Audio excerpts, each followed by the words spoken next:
1, 2, 3, 4. There's 4 here.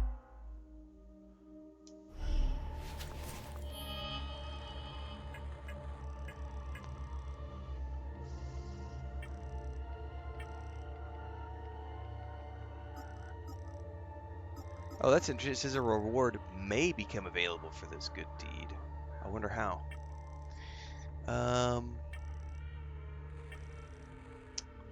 I bet I have to go back to my inventory.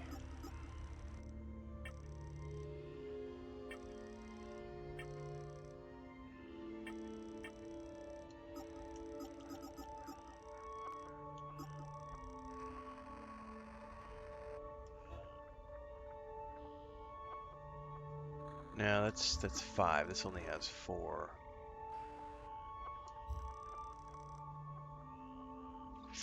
I don't think I have any for this one.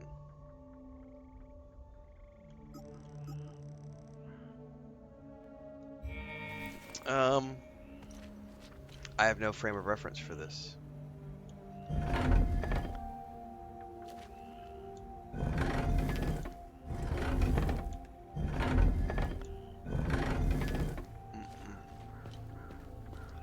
I haven't found any clues related to this, so I have no idea.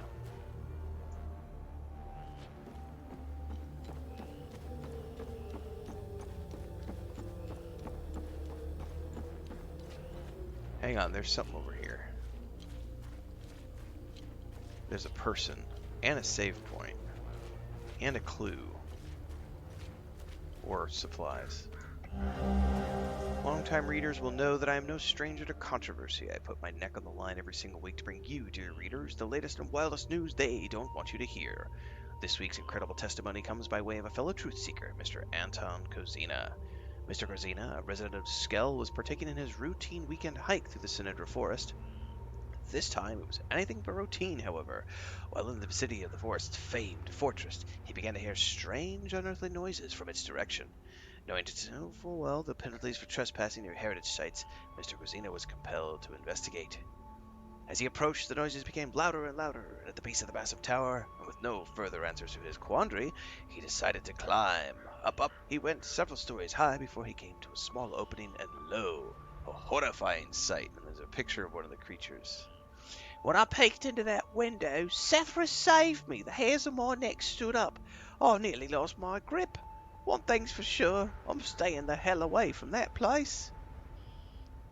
There you have it, folks. Incontrovertible evidence that we are indeed being lied to by the powers of be. Alright, so that's not a clue to the hermit puzzle. But we do have somebody here who may talk to us.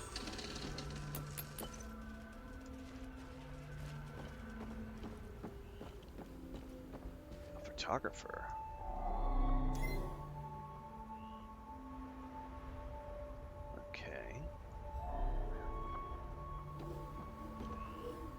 Knew they were coming. The demons. All in the cards, see? I watched them like a hawk. What's going on to the south? Who knows? All connected. Got to find the pattern. Been taking notes. Pictures. Cataloging. All on the wall there. Can't leave, though. Can't leave. Government dogs waiting in the weeds. Want my research. Need a zoom lens. Yes, staying right here. Need close-ups for the wall. So he's after a zoom lens. Okay. I haven't found any zoom lenses. No, I haven't found... still don't know what that teddy bear is for.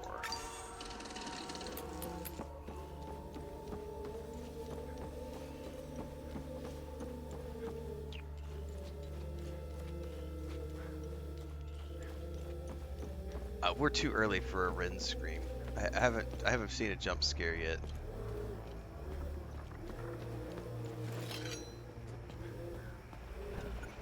Oh, damn it.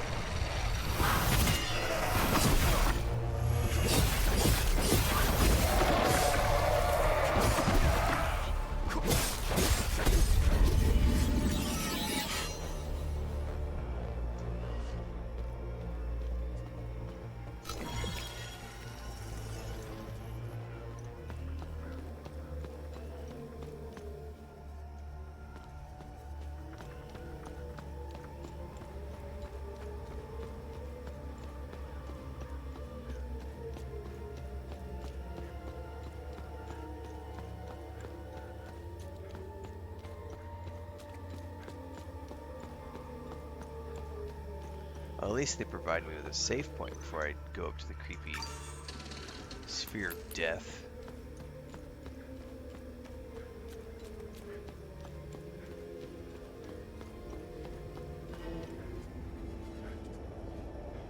Time loop discovered. Oh, that's what this is. I gotta get used to my abilities.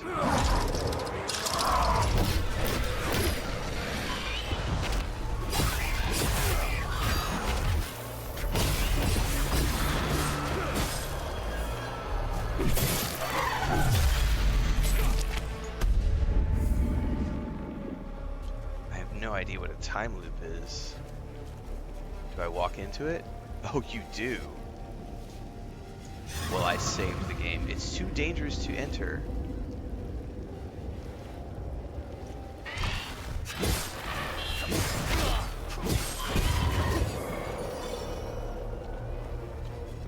Maybe I have to kill all the entities first?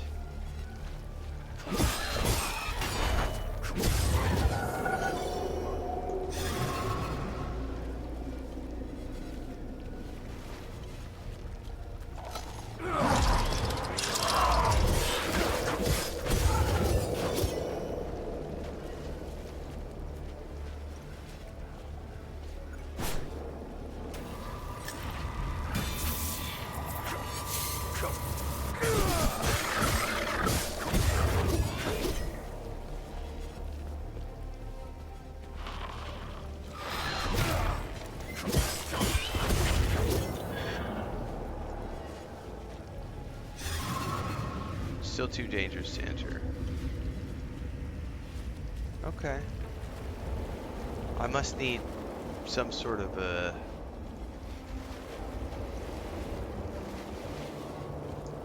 Oh, you know what I bet it's tied to? So you know how around the zone I've been killing mobs, and when I kill the mobs it says you've defeated a time loop guardian? I bet I have to clear every single one of the time loop guardians in the zone before I'm allowed to enter the time loop. That's probably what these things right here, I think these are the time loop guardians.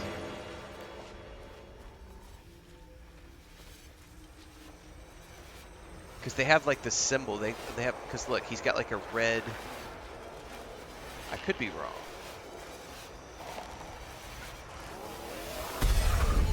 Yep, that was it. A time loop guardian was killed, and see his essence goes back. That's what that is. So I would need to like wander around the zone and kill every single potential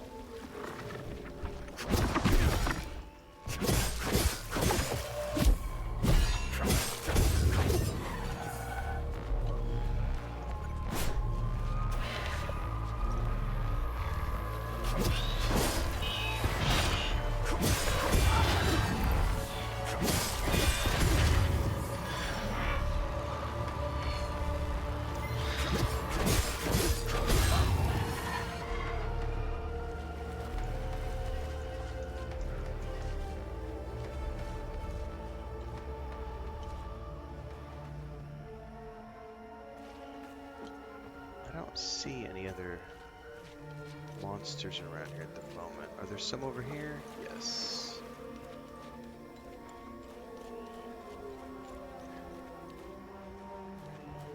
Hello, boys.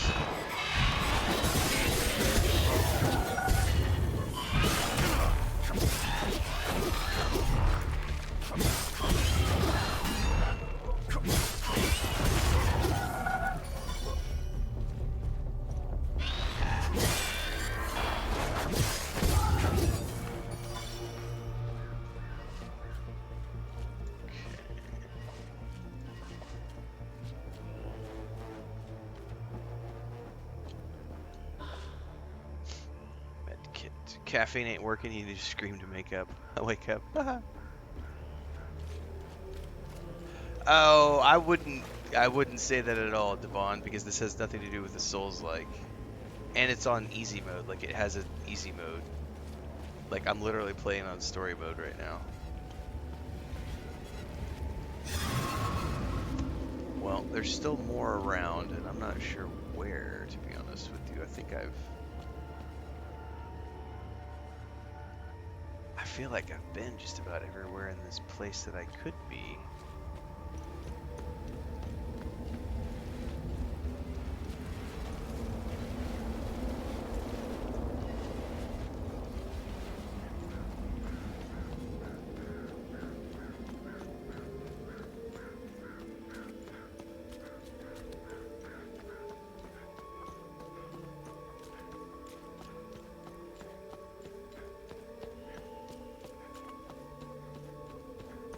I don't see any monsters on the horizon. Oh, oh, here's one.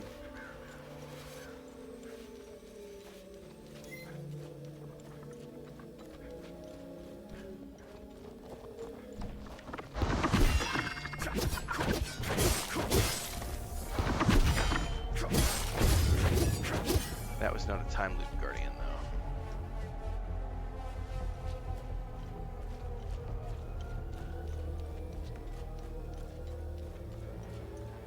Speaking of caffeine, though, I'm gonna have to go get another cup of coffee here in a minute.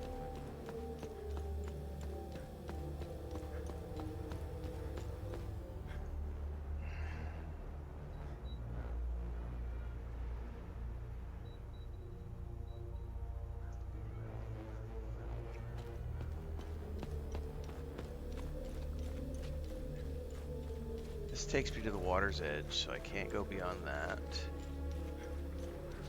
That's blocked off. Now I'm like super curious, like where is the last time loop guardian? He's probably locked away in some secret room that I can't get to until I have the right puzzle pieces from some other places. Because nothing in this game has been that straightforward.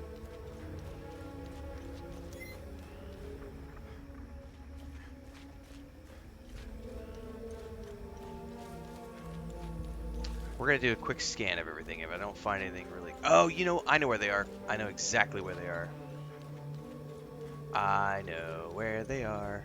They're inside this facility that I can't get into because I don't have the code to the door yet.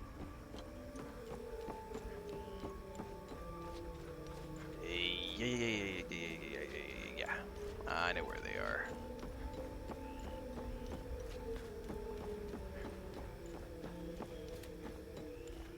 Yeah, and I have no code yet to get in here.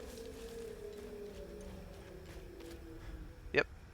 There they are right there. There's a guy right there with the blue.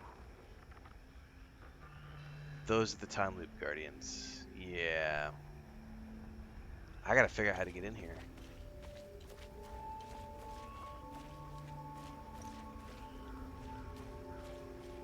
I've not found any codes anywhere yet. You know what? I bet it would probably be in the captain's quarters, and I haven't figured out how to get in there yet. Well...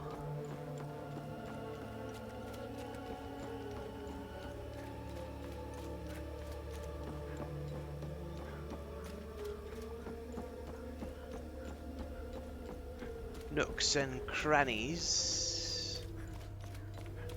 That's what this place is full of, nooks and crannies.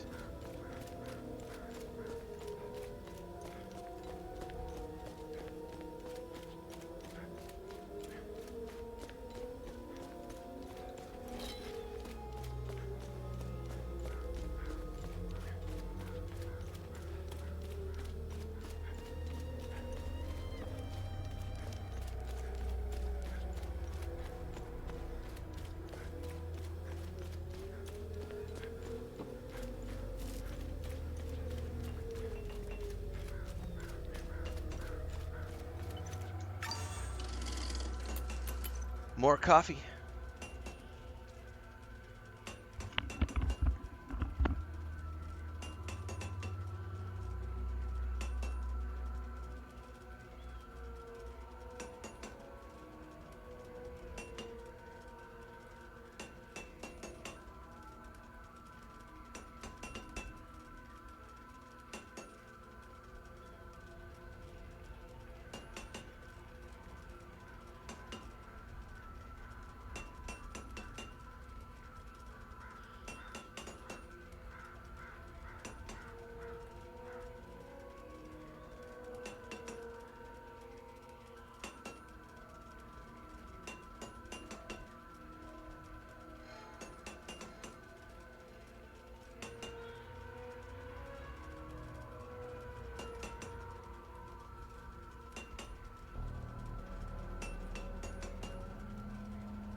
Chris is telling me.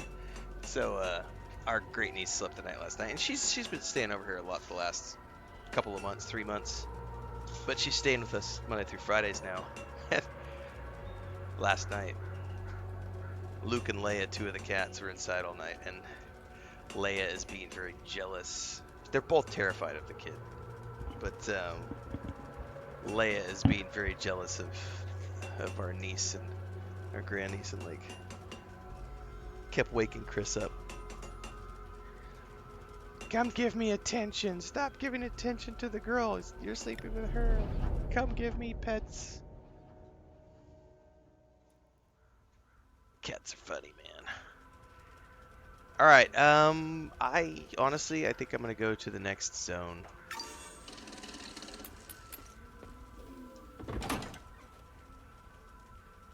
Because I kind of feel like I've done all the things I could do here, or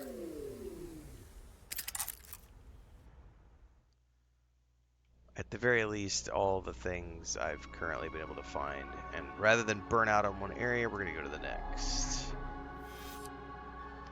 That was the marshes.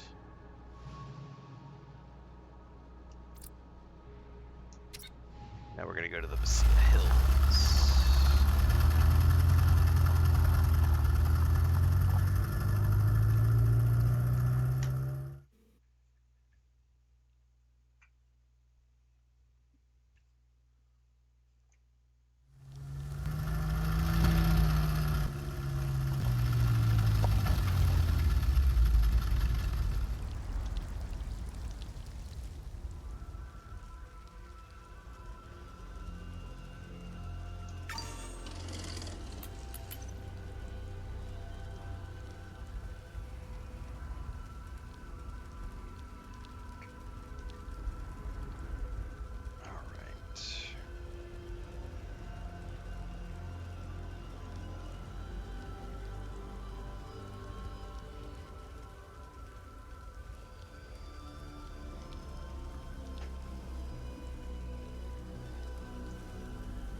Well, I know the statue is what I'm looking for.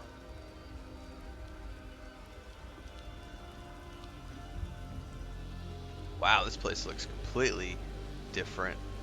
We got a windmill, we've got a water tower, we've got a ruins up there, the peak of something, I can't see what it is yet. And we've got a road that I can't travel down yet.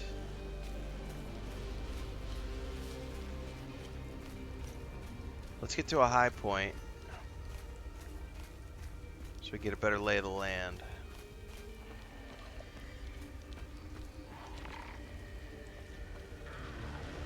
Can't get up there.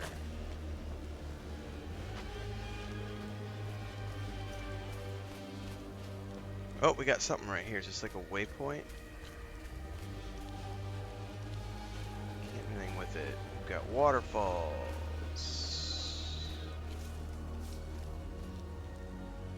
That is like an old... It's like an eagle head, maybe? Oh, there's another time loop. I think the only way up there is to go all the way around, it looks like.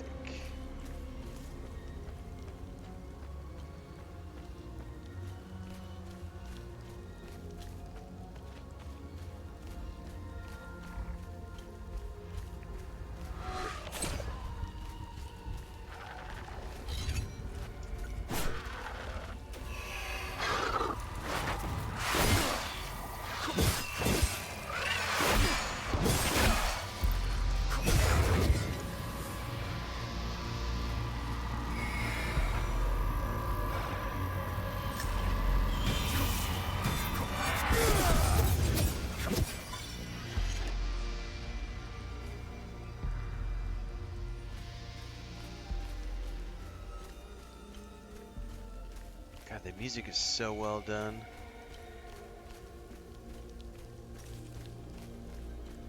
Oh, there's something down in here.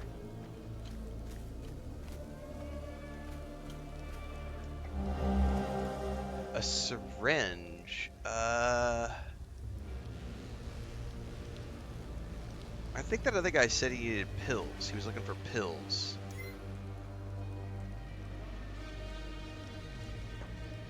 But I wonder if I could give that to him. There was a soldier down in that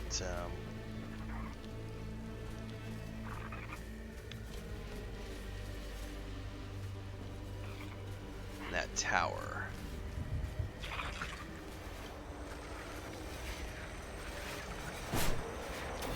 Oh, that's a new one.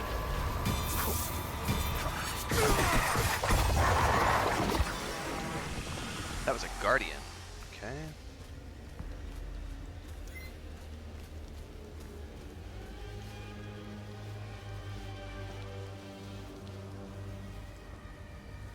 This is a snake, not an eagle head. Okay, I mistook it.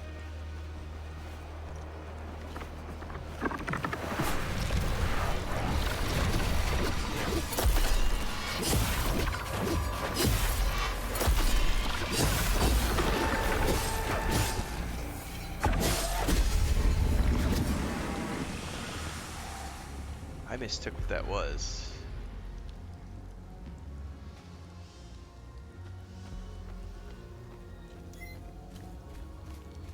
Oh yeah, Joe California. I'm gonna make a video soon.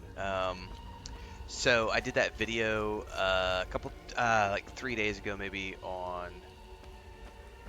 It was when we were playing No Man's Sky, and somebody made a comment about how No Man's Sky is too grindy, and so we clipped that portion of the video out. That's not creepy at all. Anyway, I clipped that out and I put that up on YouTube, and it's done 8 or 10,000 views. You know, it's done well for itself. But there is a bunch of commentary from people who are triggered by the fact that it has an adjustable difficulty rating, and how it's an insult to gamers everywhere when you allow people to play on easy mode. It's like, tell us. Hang on, I gotta pay attention here. Tell us you don't care about people with disabilities at all, you know?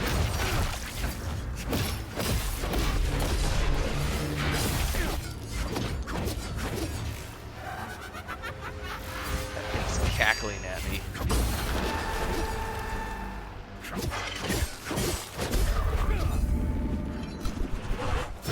Oh, I missed.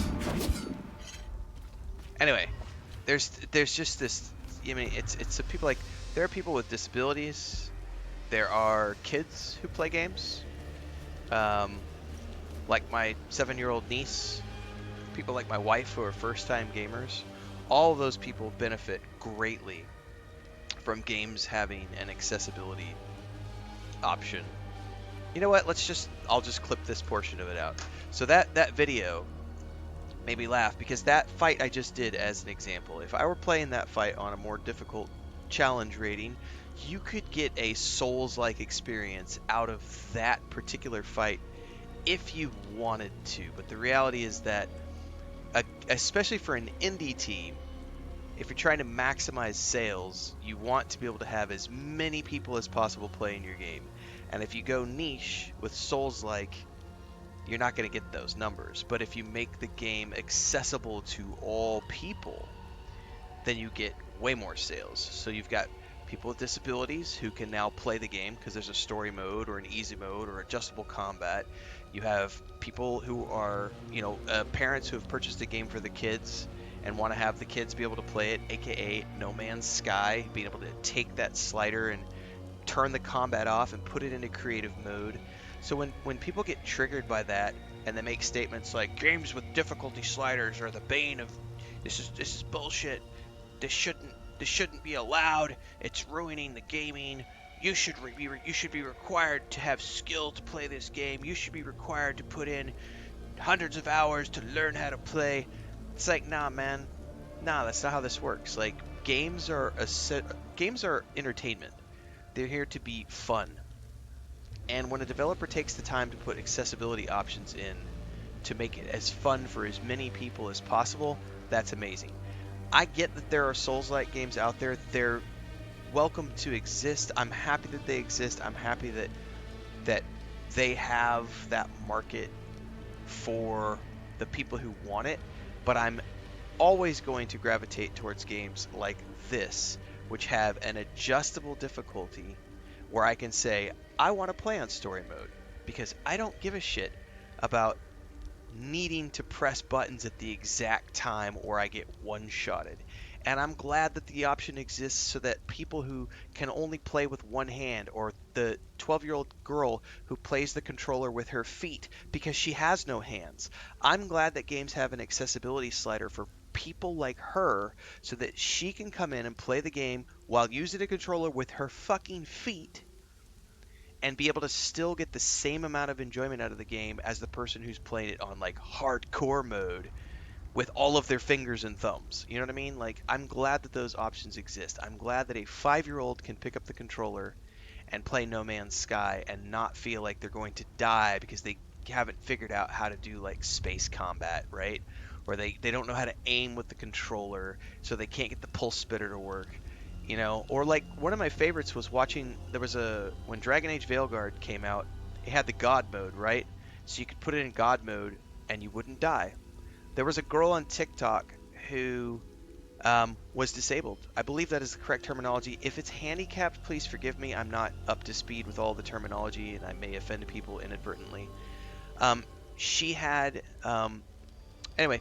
She was able to put it on God mode and play a game and get enjoyment out of it. And she was crying in her TikTok video because she was finally able to play a game the way she wanted to play the game, right? And be able to experience a game in a way that didn't make it impossible for her to play. That's why accessibility options exist. And face to face with life, fuck off. You're not understanding the conversation. Yeah, but nothing's wrong with your hands, so why do you play on easiest? Here, you know what? That's the perfect time. Hang on. Hang on. Just a second. We're gonna drop a link in chat.